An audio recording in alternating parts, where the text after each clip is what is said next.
A crystal clear late summer sky, an ordinary Tuesday morning. Then the unthinkable. The city was just waking up, with people heading to work, children going to school, and tourists beginning their day of exploration.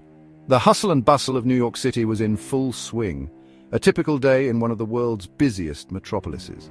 At 8:46 a.m., a deafening roar shattered the tranquility of New York City. The sound was unlike anything anyone had ever heard before. A terrifying noise that echoed through the streets and reverberated in the hearts of those who heard it. The world watched in horror. A fiery inferno erupted from the North Tower of the World Trade Center. Flames and smoke billowed out, painting the sky with a dark, ominous cloud. People on the ground looked up in disbelief, their minds struggling to comprehend the magnitude of what was happening. Confusion reigned. Was it an accident, a terrible mistake? The initial shock left everyone grasping for answers. Emergency services rushed to the scene, their sirens piercing the air as they tried to make sense of the chaos unfolding before them. Minutes later, the world received a chilling answer. United Airlines Flight 175, a Boeing 767, sliced through the South Tower.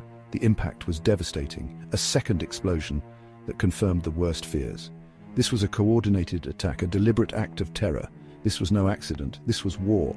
The Twin Towers, symbols of American strength and prosperity, were now engulfed in flames. People fled in panic, the streets filled with screams and the sound of collapsing debris. The scale of the destruction was unimaginable. The images of that day remain seared into our collective memory. The billowing smoke, the desperate cries for help, the heroic first responders rushing into the inferno. Firefighters, police officers, and paramedics showed incredible bravery, risking their lives to save others amidst the chaos. The world held its breath, united in shock and disbelief. News broadcasts around the globe showed the unfolding tragedy, and people everywhere watched in stunned silence. The impact of the attacks was felt far beyond New York City, resonating with people from all walks of life. But as the dust settled, a haunting question emerged. Could this tragedy have been prevented? In the days and weeks that followed, the world grappled with the enormity of the event, reflecting on the lives lost and the heroism displayed. Memorials were held, and a collective vow was made to never forget the events of that fateful day. To understand the events of 9/11, we must journey back to the desolate landscapes of Afghanistan in the 1980s. The Soviet-Afghan War raged, a brutal conflict that drew in fighters from across the Muslim world. Among them was a young, charismatic Saudi named Osama bin Laden.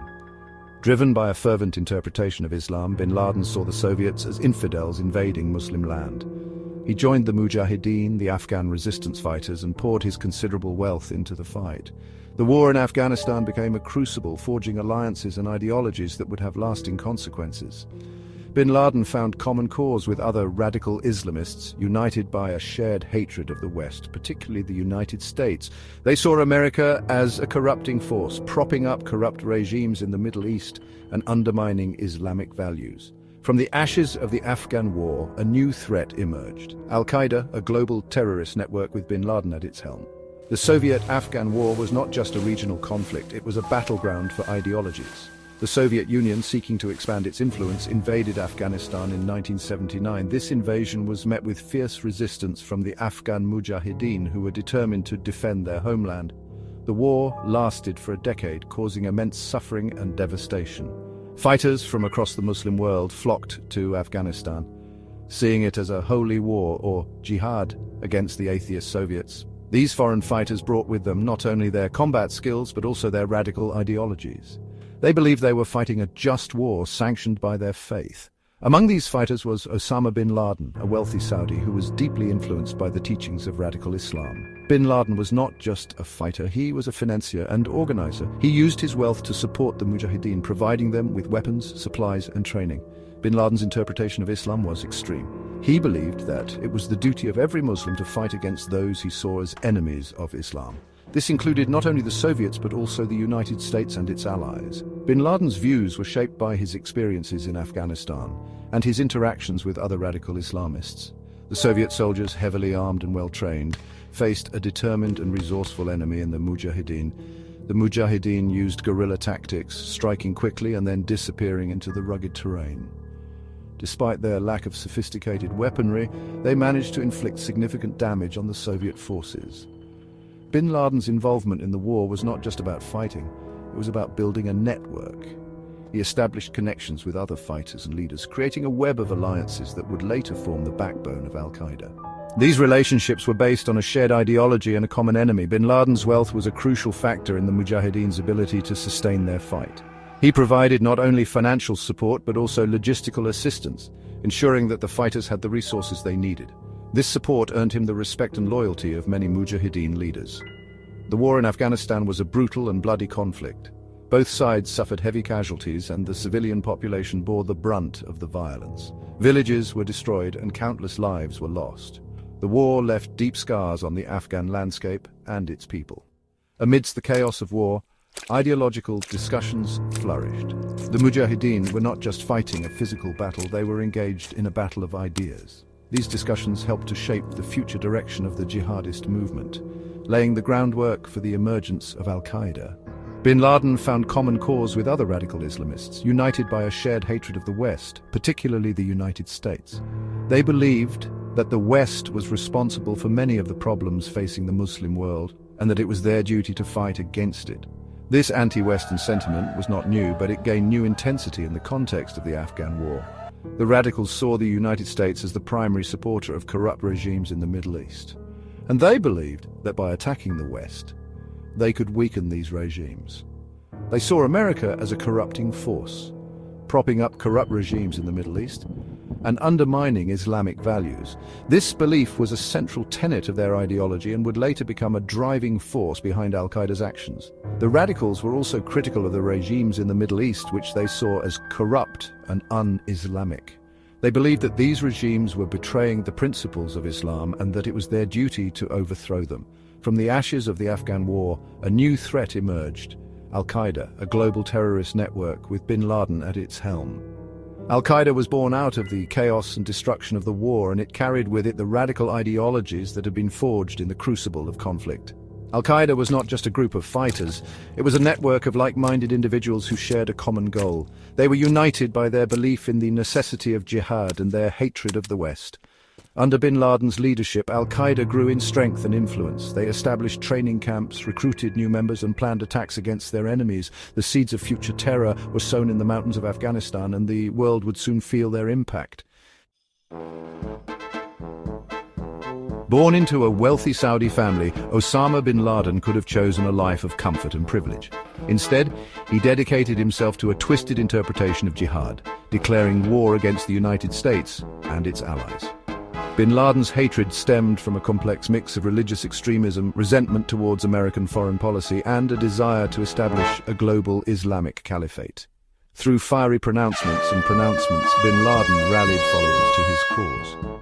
He established training camps in Afghanistan and Sudan, transforming Al-Qaeda into a formidable force. The group carried out a series of attacks throughout the 1990s, targeting American embassies in Africa and the USS Cole in Yemen.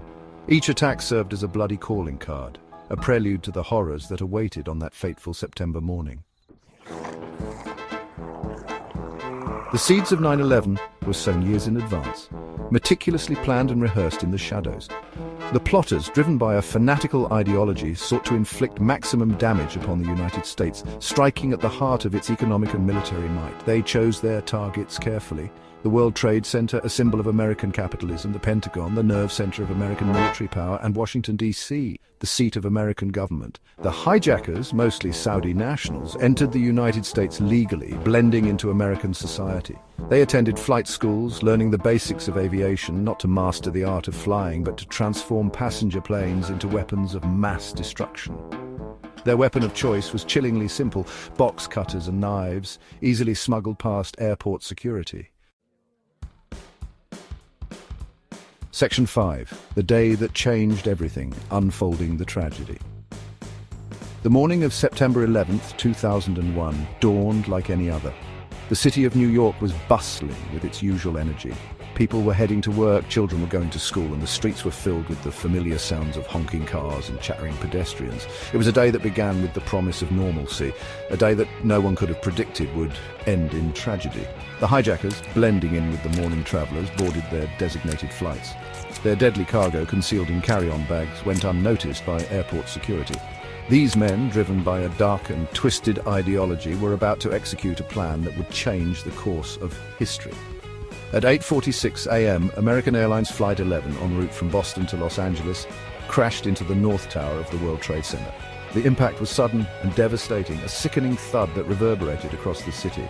The North Tower, one of the most iconic skyscrapers in the world, was now a scene of chaos and destruction. The impact tore a gaping hole in the North Tower, sending plumes of smoke and debris into the sky. The once serene morning was now filled with the sounds of sirens, screams, and the frantic activity of emergency responders.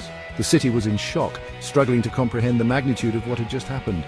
As smoke and debris billowed from the North Tower, news crews rushed to the scene. They broadcasted live images of the unfolding disaster to a stunned world.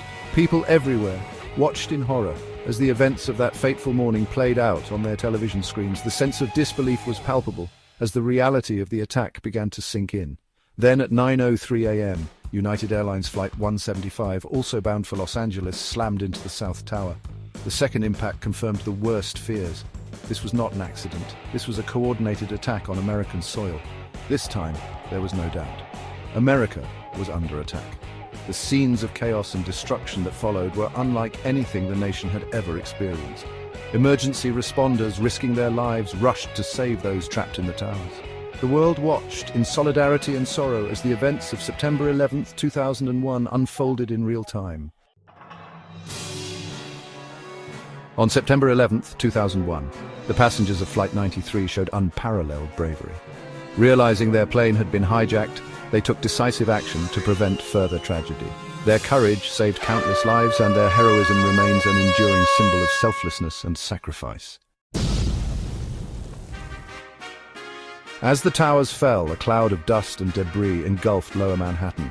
The collapse resulted in unimaginable devastation, with thousands of lives lost and countless others forever altered. In the days and weeks that followed, rescue workers, volunteers, and first responders worked tirelessly, sifting through the rubble in search of survivors and remains. The nation, and indeed the world, watched in shock and mourning, grappling with the enormity of the tragedy. In response to the attacks, the United States launched the War on Terror, targeting terrorist organizations and the regimes that supported them. This global effort saw military engagements in Afghanistan and Iraq, aimed at dismantling networks like Al-Qaeda and preventing future attacks. Over the years, this war has evolved, affecting international relations and domestic policies, and raising complex questions about security, freedom, and human rights.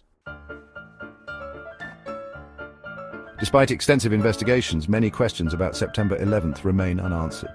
The events of that day have left a lasting impact, shaping our understanding of security and vulnerability. As we look to the future, the threat of terrorism persists, demanding vigilance and resilience.